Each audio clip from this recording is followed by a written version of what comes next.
നമസ്കാരം. ഇലക്ഷൻ ചൂട് തന്നെയാണ്. നേരത്തെ ഒരു വീഡിയോ ചെയ്തിരുന്നു. ഈ ഇലക്ഷൻ ചൂടുമായി ബന്ധപ്പെട്ട് സാന്ദ്ര തോമസ് കോടതിയെ സമീപിച്ചു. സാന്ദ്ര തോമസിൻ്റെ പരാതിയിന്മേലുള്ള കോടതി വാദം കേട്ട് നിർമ്മാതാക്കളുടെ വാദം കേട്ട് പൂർത്തീകരിച്ച് അതിൻ്റെ വിധി പറയുന്നത് നാളത്തേക്ക് മാറ്റിയിരിക്കുകയാണ്. ആ വിധിക്ക് വേണ്ടിയാണ് കാത്തിരിക്കുന്നത്. എന്തായാലും ഈ നിർമ്മാതാക്കളുടെ സംഘടനയുടെ കുറച്ച് കാര്യങ്ങൾ, എനിക്കറിയാവുന്ന കുറച്ച് കാര്യങ്ങൾ, അതിൻ്റെ കെട്ടറം ഉൾപ്പെടെയുള്ള കാര്യങ്ങളുണ്ട്. അതോടൊപ്പം ഇവരുടെ കണ്ടൻറ്റ്, PDC കണ്ടൻറ്റ്, അത് ആളുകൾക്ക് ഒത്തിരി, ഈ സാധാരണ പ്രൊഡ്യൂസർമാർക്ക് ഒത്തിരി ഉപകാരപ്പെടുന്ന കാര്യങ്ങളൊക്കെ ഉണ്ട് എന്ന കാര്യത്തിൽ സംശയമില്ല. പക്ഷേ എങ്കിലും വിവാദങ്ങൾ ഇങ്ങനെ നിൽക്കുമ്പോഴും പല രീതിക്ക് വിവാദങ്ങൾ പറയുമ്പോൾ ചെയ്ത കാര്യങ്ങൾ, നല്ല കാര്യങ്ങൾ പറയുക എന്നത്, ഇപ്പോൾ താരസംഘടന അമ്മയാണെങ്കിലും ഞാൻ വാർത്ത ചെയ്യുമ്പോൾ ചെയ്ത കാര്യങ്ങൾ കുറ്റപ്പെടുത്തുമ്പോഴും ചെയ്ത കാര്യങ്ങൾ നല്ലത്, അമ്മ നടത്തുന്ന പെൻഷൻ ഉൾപ്പെടെയുള്ള കാര്യങ്ങൾ, ഇൻഷുറൻസ് പദ്ധതി, മരുന്നിൻ്റെ പദ്ധതി എല്ലാം ഞാൻ പറയാം. അതുപോലെ തന്നെ നിർമ്മാതാക്കളുടെ സംഘടനയിൽ ഇവർ ചെയ്തു വെച്ചിരിക്കുന്ന കാര്യങ്ങൾ ഒന്ന് ഓർമ്മപ്പെടുത്തണം എന്ന് എനിക്കുണ്ടായിരുന്നു. കാരണം നിർമ്മാതാക്കളുടെ സംഘടനയ്ക്ക് ഇപ്പോൾ സ്വന്തമായ ഒരു ആസ്ഥാന മന്ദിരം ഉണ്ടായിട്ടുണ്ടല്ലേ. ആസ്ഥാന മന്ദിരം ഉണ്ടാകാനുള്ള കാരണങ്ങൾ, അതെങ്ങനെയാണ് ആസ്ഥാന മന്ദിരം ഉണ്ടായതും ഇപ്പോൾ അതിന് ബാധ്യതയൊന്നുമില്ലാതെ അത് സ്വന്തം വീട് പോലെ ആക്കി എടുക്കാൻ കഴിഞ്ഞെങ്കിൽ ഒരു സംഘടനാ ബലം തന്നെയാണ്. ആ സംഘടനാ ഭാരവാഹികൾക്കുള്ള അഭിനന്ദനം തന്നെയാണ്. ഇതുമായി ബന്ധപ്പെട്ട് ഓഫീസ് കെട്ടിടത്തിൻ്റെ കുറച്ച് കാര്യങ്ങൾ, ഡീറ്റെയിൽസ് എനിക്ക് പറയേണ്ടതായുണ്ട്. കാരണം ഓഫീസ് കെട്ടിടം പുനർനിർമ്മാണത്തിന് ആവശ്യമായ സ്ഥലം വാങ്ങുവാൻ ആവശ്യമായ മുഴുവൻ തുകയും സാബു ചെറിയാനും സുരേഷ് കുമാറും ചേർന്ന കമ്മിറ്റി ബാങ്കിലിടുകയും സ്ഥലം അന്വേഷിക്കുകയും ചെയ്തിരുന്നു. ഇതാണ് അന്ന് അവരുടെ കമ്മിറ്റി എടുത്തപ്പോൾ ഈ തുകയെല്ലാം, അവിടെ ഉണ്ടായിരുന്ന തുകയെല്ലാം ബാങ്കിലിടുകയും പിന്നീട് സ്ഥലം അന്വേഷിക്കുകയും ചെയ്തിരുന്നു. പിന്നീട് ആ കമ്മിറ്റി മാറി എന്നാണ് എനിക്ക് തോന്നുന്നത്. എന്നാൽ ഉദ്ദേശിച്ച രീതിയിലുള്ള സ്ഥലം കണ്ടെത്താൻ സാധിച്ചിരുന്നില്ല. അവരൊന്ന് നോക്കിയപ്പോൾ സ്ഥലങ്ങൾ കണ്ടെത്താൻ സാധിച്ചില്ല എന്നാണ് പറയപ്പെടുന്നത്.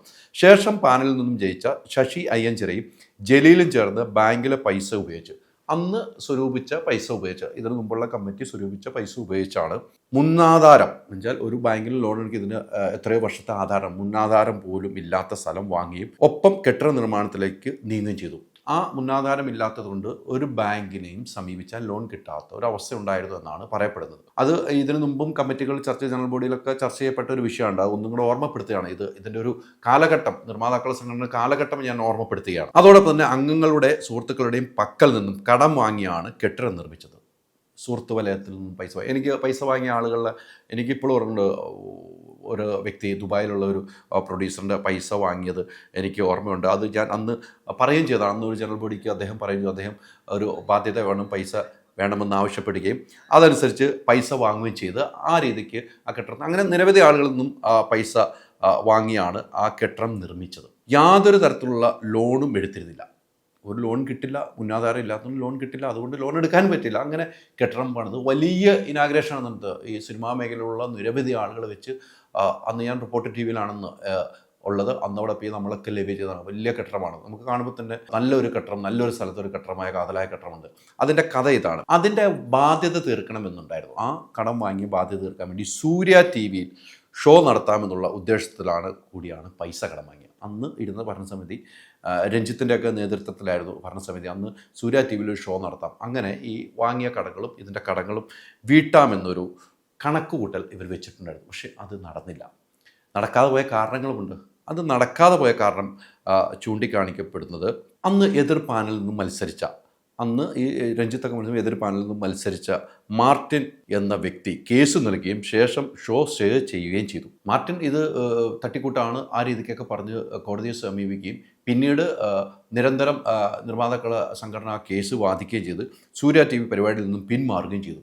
ആ പിന്മാറിയതിന് എതിരെയാണ് കോടതിയെ സമീപിച്ചത്. നിർമ്മാതാക്കളുടെ സംഘടന കോടതിയെ സമീപിച്ച് അതോടുകൂടി അദ്ദേഹത്തെ ഇതിൽ നിന്നും പുറത്താക്കി. അത് കോടതിക്ക് ബോധ്യപ്പെടുന്നു. ഇദ്ദേഹം ഒരു സംഘടനയെ തകർക്കുന്നതിനാണ്, ഒരു സംഘടനയുടെ കടബാധ്യത തീർക്കാൻ വേണ്ടി ഷോ എടുത്തപ്പോൾ അത് വേറെ രീതിക്ക് പോയി സൂര്യ TV പിന്മാറുന്നു. ആ പിന്മാറ്റത്തിൽ സംഘടനയ്ക്ക് ഭീമമായ നഷ്ടം വരുന്നു എന്ന് കോടതി കണ്ട് വിധി വരികയും ചെയ്തു. അതിനുശേഷം അദ്ദേഹം അപ്പീലിൽ പോയി. ആ അപ്പീൽ പിന്നെയും തള്ളി. ആ രീതിക്ക് പോയപ്പോൾ ഈ മാർട്ടിനെ സംഘടനയിൽ നിന്നും പുറത്താക്കുകയും ചെയ്തിട്ട് ആ കടം വീട്ടാനുള്ള നടപടി, അന്ന് സൂര്യ TV-യിൽ ആ ഷോ നടത്തിയെങ്കിൽ അന്ന് കടം തീരുമായിരുന്നു എന്നാണ് എനിക്ക് കിട്ടുന്ന വിവരം. അതോടുകൂടിയാണ് വലിയ കടബാധ്യതയിലേക്ക് ഈ സംഘടന പോകുന്നത്. ആ സംഘടന കടബാധ്യതയ്ക്ക് പോകുന്നു. തൊട്ടു പിന്നാലെ മാർട്ടിൻ വെബെ ഇക്കാര്യം ചൂണ്ടിക്കാട്ടി കോടതി വിധി പ്രകാരം പുറത്താക്കിയ ഘട്ടങ്ങളുണ്ടായി എന്ന് തന്നെയാണ് ഞാൻ നേരത്തെ പറഞ്ഞു വെച്ചത്. ഇതിനുശേഷമാണ് ഇതുമായി ബന്ധപ്പെട്ട് ഒരു ഷോ നടത്തണമെന്ന് തീരുമാനിച്ചു. അങ്ങനെ കടത്തിൻ്റെ ബാധ്യതയിലൂടെ പോകുന്ന സാഹചര്യത്തിലാണ് പിന്നീട് ഒരു ഷോ നടത്താൻ വേണ്ടി നിർമ്മാതാക്കളുടെ സംഘടന തീരുമാനിച്ചു. അത് താരസംഘടനയാണെന്ന് ഷോ നടത്തി കൊടുക്കാമെന്ന് പറഞ്ഞിരുന്നത്. അമ്മയുമായിട്ട് ഷോ നടത്താൻ വേണ്ടി ഖത്തറിലൊരു ഷോ പ്ലാൻ ചെയ്തു. ആ ഖത്തറിൽ ഷോ പ്ലാൻ ചെയ്യും. എനിക്ക് ഓർക്കുന്നുണ്ട്, ഞാനും അതിൻ്റെ ഭാഗമായിരുന്നു. ഖത്തറിൽ ഷോ പ്ലാൻ ചെയ്തിട്ട് ആ ഷോ അവിടെ നടക്കാതെ പോകുന്നു. വലിയ ഒരു നിരാശ സംഭവിച്ചാണ്. അവിടുന്ന് ഞാൻ ഉൾപ്പെടെ ഉള്ളവർ തിരിച്ചു വരുന്നു, ഷോ നടക്കാതെ. പിന്നീട് ഈ കടബാധ്യത തീർക്കണമല്ലോ, ഇത്ര നാളിനുള്ളിൽ കടബാധ്യത തീർക്കണം. പിന്നീട് ആ ഷോ എനിക്ക് തോന്നുന്നു കൊച്ചിയിൽ വെച്ച് മനോരമയുമായി കൈകോർത്ത് താരസംഘടനയും മനോരമയാണ് ആ ഷോ നടത്താമെന്ന് തീരുമാനിച്ചത്. അങ്ങനെ ആ ഷോ നടത്തി ഇതിൻ്റെ കടബാധ്യത തീർത്തു. 3.5 കോടിയോളം രൂപയായിരുന്നു കടബാധ്യത. 3.5 കോടി രൂപയോളം കടബാധ്യത വരുമ്പോൾ ഒരേ ഭരണസമിതിക്കുള്ളവർക്ക് ഒരു സ്വസ്ഥതയില്ലായിരുന്നു. ആ സ്വസ്ഥത ഉണ്ടാക്കാൻ ഈ ആസ്ഥാന മന്ദിരം ഫ്രീ ആക്കി എടുക്കാൻ വേണ്ടി അവർ ആത്മാർത്ഥമായി ജോലി ചെയ്തു എന്നതിൻ്റെ തെളിവാണ് ആ അമ്മയുമായിട്ടുള്ള ഷോ നടത്തി. അന്നും ആ ഷോ നടത്തുമ്പോഴും വലിയ പ്രശ്നങ്ങളൊക്കെ ഉണ്ട്. ചില ആളുകൾ വിളിച്ചില്ല, ചില ആളുകൾ വന്നില്ല എന്നൊക്കെ പറഞ്ഞ് വിഷയമൊക്കെ ഉണ്ടായതൊക്കെ എനിക്ക് ഓർമ്മയുണ്ട്. പക്ഷേ എന്നാലും അവർ ആ ഷോ നടത്തി 3.5 കോടിയോളം രൂപ ഇവർ ആ ബാധ്യത തീർത്തു. ഇപ്പോൾ എന്താണ്, ഒരു നല്ലൊരു ആസ്ഥാന മന്ദിരം ഇവർക്ക് ഉണ്ടായിട്ടുണ്ട്. അത് ഇവർ ചെയ്തൊരു നേട്ടമാണ്. തുടർന്ന് വന്ന ഭരണസമിതി ചെയ്ത നേട്ടമായി തന്നെ നമ്മൾ കാണേണ്ടതാണ്. അതോടൊപ്പം തന്നെ മറ്റൊരു ഏറ്റവും പ്രധാനപ്പെട്ട കാര്യമാണ് ഇവരുടെ നിർമ്മാതാക്കളെ സംഘടന കണ്ടൻറ്റ് PDC. ഈ കണ്ടൻറ്റ്, സിനിമയുടെ കണ്ടൻറ്റ് നൽകുന്നതുമായി ബന്ധപ്പെട്ട് വലിയ വിവാദങ്ങൾ നിലനിൽക്കുന്നു. പക്ഷേ അതിലുണ്ടാകുന്ന നേട്ടങ്ങൾ മനസ്സിലാക്കേണ്ടത്. അന്ന് ഞാൻ ആ നേട്ടങ്ങളെക്കുറിച്ച് പറഞ്ഞ ഒരു വ്യക്തിയാണ്. ആ കണ്ടൻറ്റ് ഇപ്പം 100 സ്റ്റേഷനിൽ 100 തിയേറ്ററുകളിൽ ഈ സംഭവമുണ്ട്. ഇവരുടെ നിർമ്മാതാക്കളുടെ സംഘടനയുടെ കണ്ടൻ്റ് ഉണ്ട്. ഈ UFAയും ഉൾപ്പെടെ ഉള്ളവർ കുത്തകയായി വെച്ച സ്ഥലത്താണ് ഇവർ കയറി ഈ കണ്ടൻറ്റ് തുടങ്ങി. ഈ കണ്ടൻറ്റ് കൊണ്ട് വളരെ നേട്ടമാണ് ഉള്ളത് എന്ന കാര്യത്തിൽ യാതൊരു സംശയമില്ല. അന്ന് ഫിയോക്ക് ഉൾപ്പെടെ ഉള്ളവർ എതിർത്തെങ്കിലും പിന്നീട് ഫിയോക്കിന് വരെ മനസ്സിലായിരിക്കുന്നു ഈ കണ്ടൻറ്റ് കൊണ്ട് തിയേറ്റർ ഉടമകൾക്കപ്പുറം പാവപ്പെട്ട നിർമ്മാതാക്കൾക്ക്, ചെറിയ ചെറിയ പടം എടുക്കുന്ന നിർമ്മാതാക്കൾക്ക് ഒത്തിരി ഗുണമുണ്ട്. 100 സ്റ്റേഷനിൽ ഇപ്പോൾ ഇവരുടെ PDC കണ്ടൻറ്റ് ഉണ്ട്. അതിൻ്റെ ഒരു കാര്യം ഓർമ്മപ്പെടുത്തുകയാണ്. PDC ചാരിറ്റബിൾ കമ്പനിയാണ് ഉണ്ടാക്കിയത്. സംവിധായകർക്ക് അതിൽ നിന്നും പൈസ എടുക്കാൻ സാധിക്കില്ല. ഇതുണ്ടാക്കിയ സംവിധാനത്തിന് പൈസ എടുക്കാൻ സാധിക്കില്ല. അതിൽ മെമ്പറായിരിക്കുന്നത് അനിൽ തോമസും സിയാദ് കോക്കറും സന്ദീപ് സേനും ആൻഡോയും ലിസ്റ്റർ സ്റ്റീഫനും സുബൈറും രാകേഷും തുടങ്ങിയവരാണ് ഈ കമ്പനിയിലുള്ളത്. പാവങ്ങളായ നിർമ്മാതാക്കൾക്ക് ചെറിയ തുക കൊണ്ട് സിനിമ എടുക്കാൻ സാധിക്കും. 10,000 രൂപ അടയ്ക്കേണ്ടടുത്ത് ഈ UFA ഉൾപ്പെടെയുള്ളവർക്ക് 10,000 രൂപയാണ് ഒരാഴ്ച സിനിമ ഓടിക്കണമെങ്കിൽ 10,000 രൂപ അടയ്ക്കണം. 10 12 എനിക്ക് കൃത്യമായിട്ടുള്ള ആ തുക അടയ്ക്കേണ്ട സമയത്ത് വെറും 3,000 രൂപയ്ക്ക് അടച്ചാൽ 3,000 രൂപ ഈ നിർമ്മാതാക്കളുടെ സംഘടനയുടെ അടച്ചു കഴിഞ്ഞാൽ ഇവർക്ക് ഒരാഴ്ച സിനിമ ഓടിക്കാം. അതോടൊപ്പം തന്നെ ഒരാഴ്ച കഴിഞ്ഞ് കഴിഞ്ഞാൽ മറ്റ് രീതിയിലുള്ള സാറ്റലൈറ്റിൽ ക്യൂബ് ഉൾപ്പെടെ ഉള്ളവർക്ക് ഈ 10 എന്നുള്ള 12,500 ആവുന്നു എന്നാണ്. പക്ഷേ ഇവിടെയാണെങ്കിൽ അത് ഒരാഴ്ച അവിടെ കൂടും. പക്ഷേ ഇവിടെയാണെങ്കിൽ 5,000 രൂപ എടുത്താൽ മതി. 5,000 രൂപ അടച്ചു കഴിഞ്ഞാൽ ഈ സിനിമ എത്ര നാൾ ഓടുന്നതോ അത്രയും നാൾ ഈ സിനിമ ഓടിക്കാനുള്ള സംവിധാനമുണ്ട്. അതൊരു ഗുണമാണ്. ഗുണത്തിന് മേൽ ദൂഷ്യമെന്ന് പറയുന്നവർ തിരിച്ചറിയണം. അത് ഗുണമായി തന്നെയാണ് ഈ സംഘടന കൊണ്ടുവന്നത്. ഈ സംഘടന തലപ്പത്തിരിക്കുന്നവർ ചെയ്ത കാര്യങ്ങളാണ് ഞാൻ പറയുന്നത്. പക്ഷേ ഇവിടെ ഉണ്ടാകുന്ന തെറ്റുകുറ്റങ്ങളെല്ലാം ചൂണ്ടിക്കാണിക്കപ്പെടുന്നുണ്ട്. ആ കാണിക്കുന്നൊപ്പം ഇവർ ചെയ്ത ഒരു പ്രവൃത്തിയും കൂടെ ഞാൻ പറയുകയാണ്. അതോടൊപ്പം അപ്പോൾ നമുക്ക് മനസ്സിലാക്കാവുന്ന ഇത്രയും ഇത് വരുമ്പോൾ 3.5 ലക്ഷം രൂപയ്ക്ക് ഒരു സിനിമ പ്രൊഡ്യൂസറിനെടുക്കാം. പക്ഷേ ഒരാഴ്ചയ്ക്കാണ് ഈ പറയുന്നത്. ആ സമയത്ത് മറിച്ചാണെങ്കിലോ 12 ലക്ഷം രൂപ വരുന്നുണ്ട്. അവിടെ ഏതാണ് ലാഭവും നിർമ്മാതാക്കൾക്ക്? ഈ 3.5 ലക്ഷം രൂപയാണ് 12 ലക്ഷം രൂപ കൊടുക്കുന്ന സമയത്ത് അതാണ് PDC എന്ന ഒരു കണ്ടന്റിനെ കുറിച്ച് പറയാനുള്ളത്. അങ്ങനെ നല്ല പ്രവർത്തികൾ ചെയ്തു വെച്ചിട്ടുണ്ട്. ഇനി അവരുടെ സ്വപ്ന പദ്ധതി ഞാൻ അന്വേഷിച്ചപ്പോൾ സ്വപ്ന പദ്ധതികൾ അവർ പറയുന്നുണ്ട്. എനിക്ക് മനസ്സിലായത് വാർദ്ധക്യ പെൻഷനുണ്ട്. 60 വയസ്സ് അവർക്ക് പെൻഷൻ നൽകുന്നുണ്ട്. അത് ആ പെൻഷൻ വർദ്ധിപ്പിക്കാനുള്ള തീരുമാനമുണ്ട്. ഇപ്പം 3 സിനിമ ചെയ്തവർക്കാണ് പെൻഷൻ. പക്ഷേ അത് ഘട്ടം ഘട്ടമായിട്ട് മാറ്റി ഒരു സിനിമ ചെയ്തവർക്കും പെൻഷൻ നൽകാനുള്ള ഒരു പദ്ധതിയിലേക്ക് ഇവർ 1 ലക്ഷം രൂപയാണ് പെൻഷൻ എന്നുള്ളതാണ് എനിക്കറിവ്. അത് മാറ്റാൻ ഒരു തീരുമാനം. അത് നല്ല പ്രവൃത്തിയായിട്ട് തന്നെ നമ്മൾ മനസ്സിലാക്കണം. 60 വയസ്സുള്ളവർക്കാണ് ഈ പെൻഷൻ നൽകുന്നത്. അങ്ങനെ പെൻഷൻ ഇപ്പോൾ കൊടുത്തു വരുന്നുണ്ട്. അതോടൊപ്പം തന്നെ ഇൻഷുറൻസ് കാര്യങ്ങൾ വർദ്ധിപ്പിക്കാൻ തീരുമാനിക്കുന്നുണ്ട്. അതെല്ലാം ഈ ചെയ്തു വെച്ച ഒരു രീതിയിൽ തന്നെ ഈ സംഘടന വരുമ്പോൾ ഈ ഇലക്ഷൻ കഴിയുമ്പോൾ ആ സംഘടനയിൽ വിജയിച്ചു വരുന്നവർക്ക് ചെയ്യേണ്ടതാണ്. അപ്പോൾ ഇത് മുൻകൂട്ടി ചെയ്തവർക്ക് അത് എളുപ്പമാണ്. അത് സംഘടനയ്ക്കുള്ളിലുള്ളവർക്ക് മനസ്സിലാക്കേണ്ട കാര്യമാണ്. അതോടൊപ്പം എനിക്ക് തോന്നുന്നു PVRുമായിട്ട് ഒരു വലിയ വിഷയമുണ്ടായിരുന്നു. ഈ സിനിമ റിലീസുമായി ബന്ധപ്പെട്ട് എനിക്കൊന്ന് ആടുജീവിതം ഉൾപ്പെടെയുള്ള സിനിമയുടെ വിഷയമാണ് ഇപ്പോൾ വലിയ രീതിയിൽ ചർച്ചകൾ. അന്ന് ആ ചർച്ചയുടെ ഭാഗമായാണെന്ന് ഫെപ്കെ ഉൾപ്പെടെയുള്ളവർ, ഫെപ്കെ നിർമ്മാതാക്കളുടെ അസോസിയേഷനും തിയേറ്റർ ഉടമകൾ ഉൾപ്പെടെയുള്ള ചർച്ചയായിരുന്നു. അന്ന് ആ ചർച്ച PVRനെ മുട്ടുകുത്തിക്കുന്ന നിലയിലേക്ക് കൊണ്ടുവരാൻ ഈ സംഘടനയ്ക്ക് കഴിഞ്ഞിരുന്നു.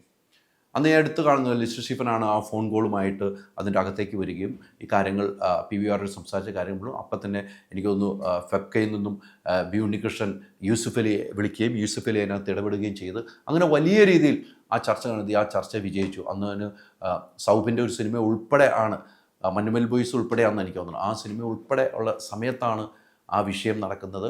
ആ വിഷയവും ഒത്തുതീർപ്പ് ചെയ്യാൻ ഈ സംഘടന കഴിഞ്ഞു. അങ്ങനെ സംഘടന ചെയ്ത പ്രവർത്തികൾ ആണ് ഞാൻ ചൂണ്ടിക്കാട്ടി. അതോടൊപ്പം തന്നെ ഇനി വരുന്ന ഈ ഇലക്ഷൻ, ഇപ്പോൾ നടക്കാൻ പോകുന്ന ഇലക്ഷൻ വലിയ മത്സരം നടക്കുന്നത്. പ്രസിഡന്റ് സ്ഥാനത്തേക്ക് രാകേഷും സജി നന്ദ്യാട്ടും മത്സരിക്കുന്നു. ജനറൽ സെക്രട്ടറി സ്ഥാനത്തേക്ക് ത്രികോണ മത്സരം നടക്കുന്നു. അതിൽ ലിസ്റ്റർ സ്റ്റീഫനും കല്ലൂർ ശശിയും വിനയനും മത്സരിക്കുന്നു. അതോടൊപ്പം തന്നെ ജോയിൻറ്റ് സെക്രട്ടറി സ്ഥാനത്തേക്ക് 3 പേര് മത്സരിക്കുന്നുണ്ട്. 3 പേര് മത്സരിക്കുന്നതിൽ എനിക്ക് മനസ്സിലാകുന്നത് ഒരാൾ പിന്മാറും, ആനന്ദ് പയ്യന്നൂർ പിന്മാറും. അദ്ദേഹം വോട്ട് അവിടെ ചോദിക്കില്ല എന്നാണ് പറഞ്ഞിരിക്കുന്നത്. അദ്ദേഹം അവിടെ മത്സരിക്കുന്നില്ല. അവിടെ ഹംസയും ആൽബിൻ ആൻ്റണിയും മത്സരിക്കുന്നു. വൈസ് പ്രസിഡന്റ് സ്ഥാനത്തേക്കാണ് 3 പേര് മത്സരിക്കുന്നത്. 2 പേര് വേണ്ട സ്ഥലത്തേക്ക് സോബിയ പോളും സന്ദീപ് സേനനും ഈ ആനന്ദ് പയ്യന്നൂർ ആനന്ദ് പയ്യന്നൂർ അവിടെ എന്തായാലും മത്സരിക്കുന്നു ഉറപ്പ് പറയുന്നുണ്ട്. അതോടൊപ്പം ട്രഷറർ സ്ഥാനത്തേക്ക് സജി നന്ദ്യാട്ടും മഹാസുബൈർ മത്സരിക്കുന്നുണ്ട്. അവിടെയും ഒരാളാണ് വേണ്ടത്. ജോയിൻറ്റ് സെക്രട്ടറി സ്ഥാനത്തേക്ക് 2 പേരുടെ സ്ഥലത്ത് 3 പേരുണ്ട്. അതിലൊരാൾ മത്സരിക്കാനില്ല, താൻ വോട്ട് ചോദിക്കില്ല, താൻ വൈസ് പ്രസിഡന്റ് സ്ഥാനത്തേക്ക് ചോദിക്കുമെന്നാണ് പറഞ്ഞിരിക്കുന്നത്. അവിടെ വൈസ് പ്രസിഡന്റ് സ്ഥാനത്തേക്ക് 2 പേരും, പിന്നെ എക്സിക്യൂട്ടീവിലേക്ക് നിരവധി ആളുകൾ മത്സരിക്കുന്നുണ്ട്. 26 പേര് ഇവിടെ മത്സരിക്കുന്നുണ്ട്. 14 പേര് വേണ്ട സ്ഥലത്ത് നിലവിൽ സാന്ദ്ര തോമസ് എക്സിക്യൂട്ടീവ് സ്ഥാനത്തേക്ക് മത്സരിക്കുന്നുണ്ട്. സാന്ദ്രയുടെ ഒരു ഒറ്റയാൾ പോരാട്ടം തന്നെയാണ്. സ്ത്രീ എന്ന നിലയിൽ സാന്ദ്ര ഒറ്റയാൾ പോരാട്ടം നടത്തി എന്ന കാര്യത്തിൽ ഒരു സംശയം എനിക്കില്ല. ആ ഒരു ഒറ്റയാൾ പോരാട്ടം എവിടെ വരെ എത്തി വിജയം കാണുമെന്ന് കാത്തിരുന്ന് കാണണം. എന്തായാലും നിലവിൽ സംഘടന ചെയ്ത പ്രവൃത്തിയാണ് ഞാൻ പറഞ്ഞത്. സംഘടന ആ കെട്ടിടം വാങ്ങിയപ്പോൾ ഉണ്ടായിരുന്ന ബാധ്യത അത് തീർത്തു. ആ ബാധ്യത തീർക്കാൻ വേണ്ടി സൂര്യ TV ആയിട്ട് ഒരു പ്രോഗ്രാം ചെയ്യാൻ നടത്തു. അതിനെതിരെ ഒരു സംഘടനയുള്ള ഒരു അംഗം പരാതിയുമായി പോകുന്നു. സൂര്യ TV പിൻവാങ്ങുന്നു. അതിനെതിരെ കോടതി മൂവ് ചെയ്യുന്നു. ആ കോടതിയിൽ നിന്നും വിധി സമ്പാദിച്ച് മാർട്ടിൻ എന്ന ആളെ സംഘടനയിൽ നിന്ന് പുറത്താക്കുന്നു. ഇങ്ങനെയൊക്കെ നടത്തിയ ഒരു സംഘടനയാണ്. ആ സംഘടന പോരാടി തന്നെയാണ് മുന്നോട്ട് പോകുന്നത്. ഇനി ഒരു ദിവസം മാത്രം ബാക്കി നിൽക്കുകയാണ്. ഇലക്ഷൻ 14-ാം തീയതിയാണ്. സാന്ദ്രയുടെ വിധി നാളെ എന്താകുമെന്ന് കാത്തിരിക്കണം. സാന്ദ്രയുടെ വിധി അനുസരിച്ചായിരിക്കും ഇലക്ഷൻ മുന്നോട്ട് പോകാൻ പറ്റുള്ളൂ. കോടതി ഇനി സ്റ്റേ ചെയ്യുമോ ഒന്നും നമുക്കറിയില്ല. കോടതിയിലുള്ള വാദം, പത്രിക തള്ളിയ വാദം നടക്കുന്നുണ്ട്. അതോടൊപ്പം വാദം പൂർത്തിയായി. അതോടൊപ്പം തന്നെ ഇലക്ഷൻ ഓഫീസറെ നിയമിച്ച കോശി എന്ന അദ്ദേഹത്തെ 25 വർഷമായിട്ട് നിയമിച്ച കാര്യവുമായി സാന്ദ്ര കോടതിയെ സമീപിച്ചിട്ടുണ്ട്. സാന്ദ്രയുടെ വാദവും അതോടൊപ്പം തന്നെ നിർമ്മാതാക്കളുടെ സംഘടനയുടെ വാദവും ഇന്ന് കോശി എന്ന വ്യക്തിയുടെ വാദവും കോടതി പൂർണ്ണമായി കേട്ടതിന് ശേഷമാണ് ഇന്ന് വിധി പറയാനിരുന്ന വിധി നാളത്തേക്ക് മാറ്റിയിരിക്കുക. എന്തായാലും സംഘടനയ്ക്ക് ഇനി നിങ്ങൾ ചെയ്യേണ്ട, ഈ സംഘടനയിൽ 307 അംഗങ്ങൾ മറ്റുമാണുള്ളത്. നമ്മൾ പുറത്തു നിന്ന് എന്ത് പറഞ്ഞാലും ആർക്കും വോട്ടവകാശമില്ല. അത് എടുത്തു പറയണം. നമ്മൾ സാറ്റലൈറ്റ് മീഡിയ ഉൾപ്പെടെ ഓൺലൈൻ മീഡിയ ഉൾപ്പെടെ പല വാർത്തകളും കൊടുക്കുന്നുണ്ടെങ്കിൽ അതിൻ്റെ ഇടയിലൊക്കെ കമൻ്റൊന്നും ഒരിക്കലും വോട്ടായി മാറുന്നില്ല. അവിടെ ഈ അംഗങ്ങളാണ് വോട്ട് ചെയ്യേണ്ടത്. ആ വോട്ട് ചെയ്യുന്നവർ ഇനി ആലോചിച്ച് വേണം വോട്ട് ചെയ്യാൻ. ആർക്ക് വോട്ട് ചെയ്യണമെന്ന് അവർക്ക് തീരുമാനിക്കാം. അവരുടെ സ്വാതന്ത്ര്യമാണ്. പക്ഷേ പ്രവർത്തികൾ മുന്നോട്ട് വയ്ക്കുമ്പോൾ ഇനിയുള്ള പ്രവർത്തികളും ഭാവിയിൽ വേണ്ട പ്രവർത്തികളുമാണ് മുന്നോട്ട് വയ്ക്കുന്നത്. അതനുസരിച്ച് വോട്ട് നമ്മുടെ മനസ്സാക്ഷിക്ക് തോന്നുന്ന നിലയിൽ വോട്ട് ചെയ്ത് വേണം നമ്മൾ മുന്നോട്ട് പോകാൻ എന്നൊരു ഓർമ്മപ്പെടുത്തൽ കൂടിയാണ്. എന്തായാലും ഒറ്റയാൾ പോരാട്ടവുമായി സാന്ദ്രയും അതിനപ്പുറത്തേക്ക് നിർമ്മാതാക്കളുടെ സംഘടന ഒറ്റക്കെട്ടായുള്ള പോരാട്ടവും മുന്നേറുകയാണ്. ആ വിജയം ആർക്കൊപ്പമാണ് എന്ന് കാത്തിരിക്കണം.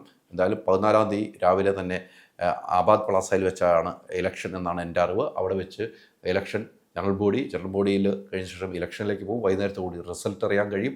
ഇനി ആര് ഭരിക്കുമെന്നുള്ളത് തീരുമാനിക്കേണ്ടത് ഓരോ അംഗങ്ങളുമാണ്. ഓരോ അംഗങ്ങൾക്കും തീരുമാനിക്കാം ആർക്ക് വോട്ട് ചെയ്യണം എന്നുള്ളത്. പ്രവർത്തികൾ ഞാൻ നടന്ന സംഭവം, ഈ കെട്ടിടം വാങ്ങിയ ഉൾപ്പെടെയുള്ള സംഭവങ്ങൾ മാത്രമാണ് ഞാനിപ്പോൾ വിവരിച്ചത്. 25 കാറുകൾ, 30 സ്കൂട്ടറുകൾ, 30 ഗോൾഡ് കോയിൻസ്, 60 ഇന്റർനാഷണൽ ട്രിപ്സ്, ദിവസേന 1 ലക്ഷം രൂപ, 25 കോടി രൂപയുടെ ഡിസ്കൗണ്ടുകളും സമ്മാനങ്ങളുമായി മൈജി ഓണം മാസോണം. MyG future, experience the next.